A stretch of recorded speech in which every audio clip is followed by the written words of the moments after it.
जो 15,000 रुपये प्रति एकड़ तो मिले ही मिलेंगे किसान को। साथ में जो ये गतिविधियां कर रहे हैं इसके ऊपर अनुदान सरकार की ओर से अतिरिक्त दिया जाएगा। जैसे कि मिनी स्प्रिंकलर और ड्रिप इरिगेशन का है, ये इरिगेशन डिपार्टमेंट का MI काडा विभाग है, वो अनुदान देता है, जो कि 85% सब्सिडी होती है। इसके अलावा मल्चिंग अगर किसान अपने खेत में लगाता है, जो काला पॉलिथीन नीचे बिछा के और खरपतवार और पानी से बचाने के लिए जो बिछाता है, उसके ऊपर 6,400 रुपये प्रति एकड़ का अनुदान सरकार की ओर से दिया जाता है। अगर लो टनल की एक गतिविधि किसान करता है जो पाले से बचाने के लिए, उसके ऊपर 10,000 से लेकर 20,000 रुपये तक उसका एरिया नापते हुए उसको अनुदान किसान को दिया जाता है।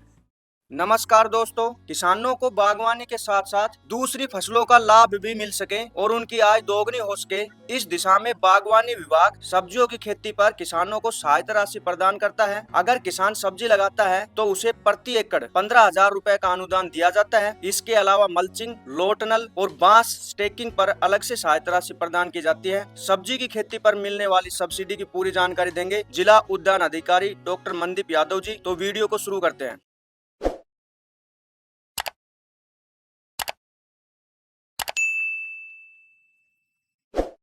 डॉक्टर साहब, जो किसान सब्जी की खेती करना चाहते हैं तो उनको विभाग किस किस प्रकार की सहायता राशि प्रदान करता है? जो भी किसान भाई अपने खेत में सब्जी लगाना चाहते हैं तो उनको प्रति एकड़ सरकार की ओर से 15,000 रुपये का अनुदान दिया जाता है। 15,000 रुपये किसान को जब मिलेंगे, जब वो 5 प्रकार की गतिविधियां हैं जो खेती की, उनके साथ में जब उसका इंटीग्रेशन करता है तो उसको 15,000 रुपये का अनुदान दिया जाता है। ये गतिविधियां हैं जैसे कि ड्रिप इरिगेशन, टपका सिंचाई, अपने खेत के अंदर बूंद बूंद पानी की प्रणाली की स्थापना करता है तो उसे अनुदान मिलता है। या मिनी स्प्रिंकलर फुहारा अपने खेत में स्थापित करता है तो उसे अनुदान मिलता है। मिनी स्प्रिंकलर फुहारा वो होता है जिसमें कि नोजल परमानेंट लगाई जाती है, 42 से 56 नोजल एक एकड़ में लगती है। इसके अलावा स्टेकिंग की एक विधि है जिसके ऊपर बांस लगाए जाते हैं 1 एकड़ के अंदर 570 के करीब, और उसके ऊपर बेल वाली सब्जियां चढ़ाई जाती हैं।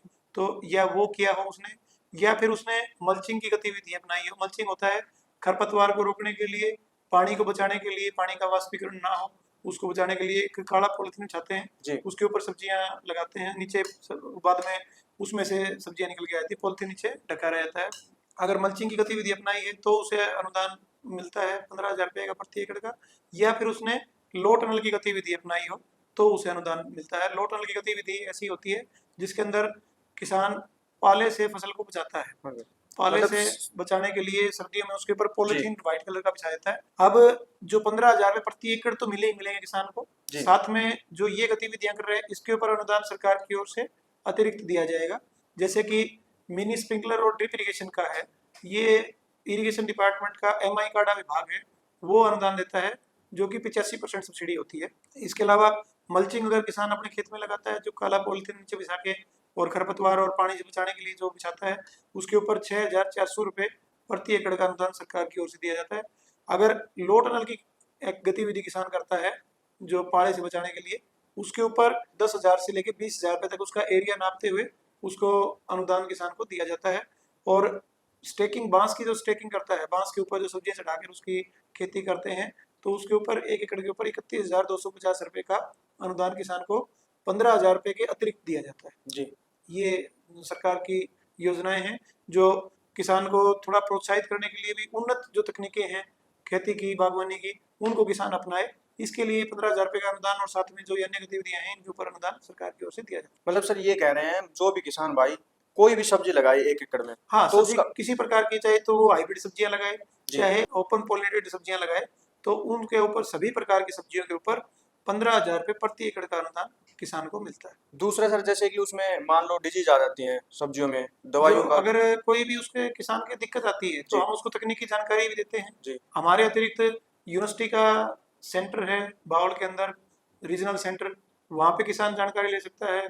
कृषि विज्ञान केंद्र भी वहाँ पर है। और इसके अलावा कृषि विज्ञान केंद्र रामपुरा अपने जिले के अंदर, अपना बड़ा सौभाग्य है कि अपने जिले में 2 कृषि विज्ञान केंद्र हैं जहाँ पर 2 बागवानी के विशेषज्ञ मौजूद हैं। जो किसान को कोई भी दिक्कत आती है, सब्जी विशेषज्ञ मौजूद हैं, जो उनको समस्याएं आती है उसके बारे में निराकरण वो बताते हैं। बाकी हम भी तकनीकी जानकारी किसान को प्रोवाइड करते हैं, कोई भी जानकारी उसको दिक्कत आती है तो उसका समाधान करने का प्रयास करते हैं। सर दूसरा ये है कि जो किसान मान लो सब्जी लगा रहा है तो उनको सबसे बड़ी समस्या है कि उनको पौध नहीं मिलती, क्योंकि किसान ज्यादातर नर्सरी तैयार नहीं करते। तो नजदीकी किसान को पौध मिलने के लिए यहाँ कुछ अवेलेबल है सर जिले हाँ, में? पौध अगर किसान को लेनी है तो अपने जिले के नजदीक ISDC सुंदर जो बागवानी उत्कृष्टता केंद्र है सुंदर के अंदर, वहां से पौध ले सकता है, तैयार करवा सकता है। या फिर गुड़गांव के अंदर हमारा हाईटेक है तो गुड़गांव से तैयार कर सकता है। लगभग 40-50 किलोमीटर की दूरी में दोनों केंद्र आते हैं।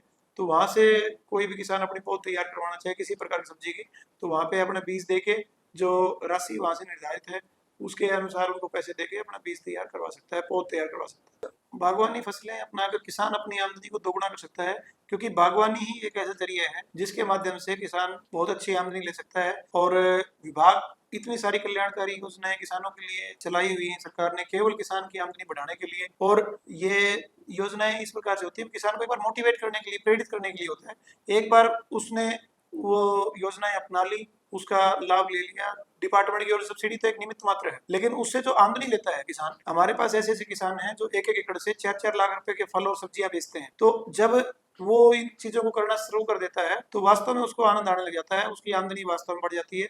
जो परंपरागत खेती है जहाँ पर वो 50-60 हजार रुपए से ज्यादा प्रति एकड़ नहीं कमा सकता, तो बागवानी के अंदर कई बार रेट थोड़ा बहुत अप एंड डाउन तो होता है फसलों का, चाहे फल हो चाहे सब्जियां हो, लेकिन उसके बावजूद 1 एकड़ से कम लाख रुपए और अधिकतम 4-5 लाख रुपए तक की कोई सीमा नहीं होती। किस प्रकार की क्वालिटी का प्रोड्यूस आपको पैदा करता है और किस प्रकार से उसकी मार्केटिंग करता है उसके ऊपर डिपेंड करता है। तो बहुत अच्छा मुनाफा आमदनी किसान ले लेता है। तो मैं सभी किसान भाइयों से यही आह्वान करूंगा कि ज़्यादा से ज़्यादा जो बागवानी विभाग की जितनी भी योजनाएं हैं उनको अपनाना चाहिए और अपनी आमदनी को दुगुना करना चाहिए। अगर हम इस योजना का लाभ अपने रेवाड़ी जिले में नहीं करेंगे तो वो लाभ किसी अन्य जिले को मिल जाएगा। तो विभाग इसके लिए बहुत तत्पर है। विभाग समय समय पर इसके लिए कैंप भी लगाता रहता है, किसानों को अलग अलग हमारे कार्यालय के अंदर किसान सेवा केंद्र भी स्थापित किया है और भी दूरभाष के माध्यम से, गोष्ठियों के माध्यम से किसानों को बार बार इसके बारे में जागरूक करता रहता है। तो मैं आपके माध्यम से ये एक निवेदन करना चाहूंगा कि किसानों को अपनी आमदनी बढ़ाने के लिए जो परंपरागत खेती कर रहे हैं उसके बीच में बागवानी को अवश्य अपनाना चाहिए। धन्यवाद।